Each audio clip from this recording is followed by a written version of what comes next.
वालेकुम everyone, welcome back to my YouTube channel. उम्मीद करती हूँ आप लोग सब ठीक होंगे। अल्हम्दुलिल्लाह मैं भी बिल्कुल ठीक हूँ। Today the topic that we are going to discuss is entity relational model, जिसे हम ईआर मॉडल भी कहते हैं। अगर आपको याद हो तो हमने पीछे डेटाबेस मॉडल्स के बारे में पढ़ा था, जिसमें हमने 4 मॉडल्स को कवर किया था, जिसमें hierarchical, network, relational and object oriented models थे। हम इस कोर्स में कवर करने जाएंगे जस्ट रिलेशनल मॉडल्स, और इन्हीं रिलेशनल मॉडल्स को हम इन डिटेल कवर करके अपनी डेटाबेस को क्रिएट करेंगे। तो बगैर टाइम वेस्ट के स्टार्ट करते हैं अपनी वीडियो। ओके स्टूडेंट्स, तो सबसे पहले हम कवर करने जा रहे हैं एंटिटी रिलेशनल मॉडल या इंट्रो। तो सबसे पहले हमें ये पता होना चाहिए कि why we use this model. तो रिलेशनल मॉडल को हम यूज करते हैं फॉर द लॉजिकल रिप्रेजेंटेशन। जब आपने अपनी डेटाबेस का कॉन्सेप्चुअल व्यू लेना है तो you have to use this model. Example देती हूँ कि आपने कोई ऐप डेवलप करनी है, आपको कोई ऐप चाहिए। आप ऐसा नहीं है आपने कोई भी ऐप सोची, आप डेवलपर के पास चले गए और आपने कहा मुझे ये ऐप बना के दे दो। ऐसा नहीं होता, बल्कि पहले आप क्या करते हो, उसका पूरा आर्किटेक्चर देते हो, उसका पूरा इंटरफेस बताते हो कि मुझे अपनी ऐप में अबाउट का बटन चाहिए, होम का बटन और सेटिंग का बटन। ये बटन मेरी ऐप में कंपलसरी होने चाहिए, तभी तो डेवलपर बिल्ड करके देगा उसे। अगर आप ऐसे ही जाके कहते हो कि मुझे ऐप डेवलप करके देनी है और डेवलपर डेवलप भी करके दे देता है, लेकिन आपकी रिक्वायरमेंट फुलफिल नहीं है, तो क्या करोगे आप उसे कहोगे दोबारा इसको बनाओ और दोबारा इसमें ये चीज़ें ऐड करो। इससे क्या होगा, आपका टाइम भी वेस्ट होगा और प्लस आपकी कॉस्ट भी डबल लगने वाली है। तो इसके लिए हम क्या करते हैं कि अगर हमने अपनी डेटाबेस को बिल्ड करना है तो हम पहले उसका एक आर्किटेक्चर दे दें यूज़र को, और यूज़र की सारी रिक्वायरमेंट उससे कंफर्म कर ले कि तुम्हारे पास ये सारी रिक्वायरमेंट है, इस तरह की तुम्हारी डेटाबेस होगी, फला टेबल होंगे, तो इज इट ओके। और आप इसे एक सिग्नेचर ले लो कि ठीक है ये मेरी रिक्वायरमेंट्स होंगी। तो देन आप इसको बिल्ड करना स्टार्ट करो। बेसिक में बताऊं तो entity relation model is nothing, it's just like a in the form of diagram, और ये एक ग्राफिकल रिप्रेजेंटेशन भी कह सकते हो आप अपने डेटाबेस की। तो स्टार्ट करते हैं इसको। The entity relation model is a model for identifying the entities. आपको यहाँ दो चीजें नजर आ रही हैं, एंटिटी और रिलेशन। एंटिटी का मतलब है कोई भी ऑब्जेक्ट, और रिलेशनल का मतलब है the relationship between the entity is known as entity relation model.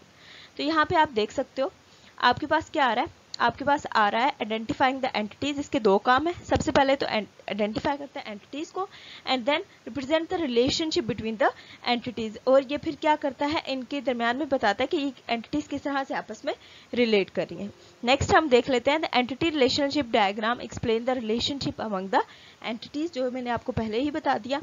उसके बाद बता रहा है कि the ER model are used to model the real world object, like car है, कंपनी है, और कोई भी ऑब्जेक्ट हो सकता है। ये मैं एग्जांपल के थ्रू आपको क्लियर करूंगी अभी।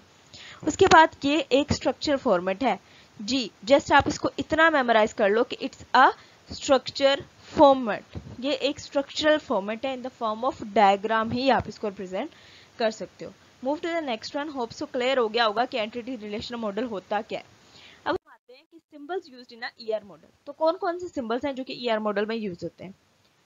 The ER model is a used model for the logical view, जैसे मैंने आपको पहले बताया कि it's a used for representing the logical view, और जब आपको conceptual view देखना है तो you have to use the ER model।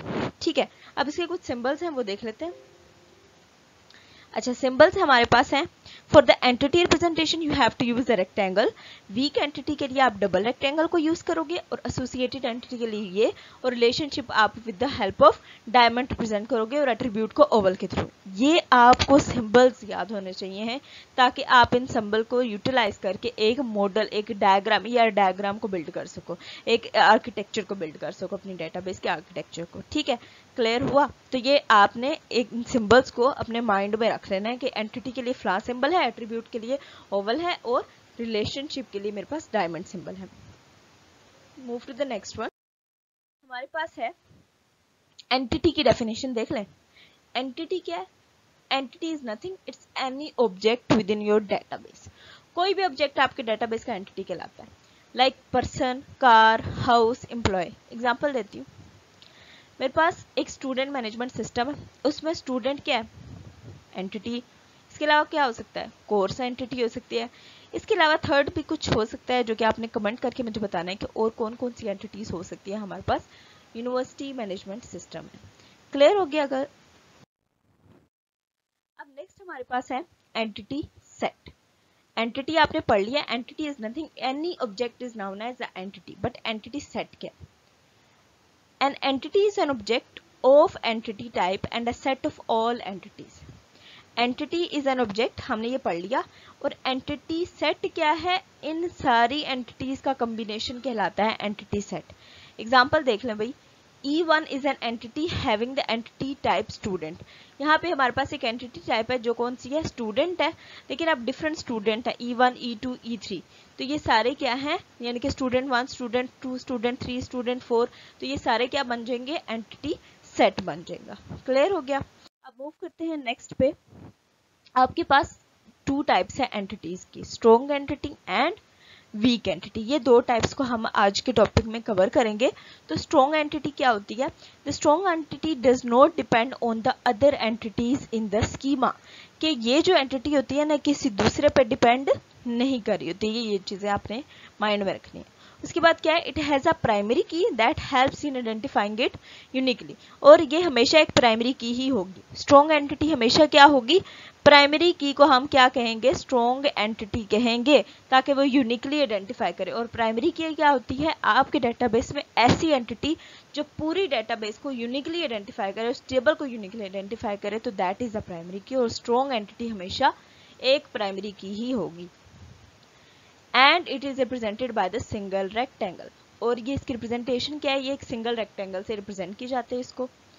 उसके बाद हमने पढ़ा the relationship of two strong entity is represented by the single diamond, and the relationship between the strong entities is represented by the diamond. Example देख लो, एक customer है that is a strong entity and these are the attributes of the customer. हमने पीछे पढ़ा ना कि आप एट्रीब्यूट को किस में रिप्रेजेंट करते हो? ओवल में रिप्रेजेंट करते हैं, and customer ID and customer name are the attributes of the customer, and here customer is a strong entity which cannot be dependent on the other. Next हमारे पास क्या है? Weak entity. वीक एंटिटी क्या होती है? जैसे strong entity था ना कि क्या करता था? स्ट्रॉन्ग एंटिटी हमेशा एक प्राइमरी की होगी and it does not depend on the other.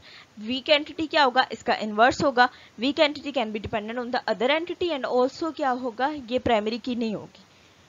A weak entity is depend on the strong entity, ठीक है, जैसे मैंने बताया कि ये किसी भी डिपेंड कर रही होगी। Unlike the strong entity, a weak entity does not have any primary key, और weak entity कभी भी प्राइमरी की नहीं हो सकती भाई।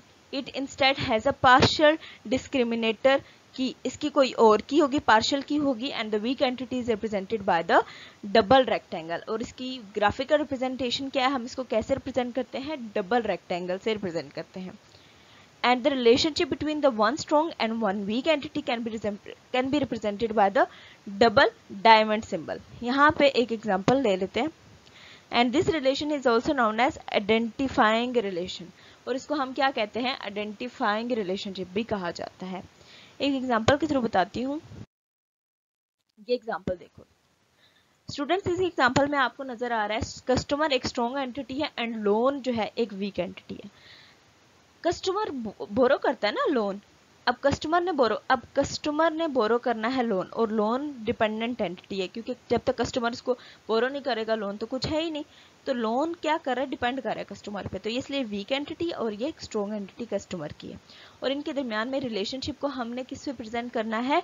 डबल डायमंड के सिंबल से प्रेजेंट करना है। इसको हमने डबल डायमंड, और रिलेशनशिप ये इनका क्या है? रिलेशनशिप है बोरो, ठीक है। और हमारे पास क्या हो रहा है कि इन दोनों के रिलेशनशिप को हम एक डबल डायमंड के सिंबल से रिप्रेजेंट कर रहे हैं, ठीक है। क्लियर हो गया स्टूडेंट्स आपको स्ट्रॉन्ग एंड वीक एंटिटी का डिफरेंस? तो दैट्स ऑल। हम इंशाल्लाह नेक्स्ट वीडियो में टाइप्स ऑफ एट्रीब्यूट और टाइप्स ऑफ रिलेशनशिप के बारे में भी कवर करेंगे, और इन डिटेल में आपको बताऊंगी, और तब आप जाके कहीं ईआर डायग्राम को बिल्ड कर सकोगे, और ईआर डायग्राम की एक एक्टिविटी भी दूंगी ताकि आप लोगों की प्रैक्टिस हो जाए। तो that's all for the today's lecture. Hope so आपको वीडियो अच्छी लगी होगी। Please like the channel, subscribe it and share the video with others, ताकि वो भी इस वीडियो से फायदा उठा सके। ओके स्टूडेंट्स, अल्लाह हाफिज।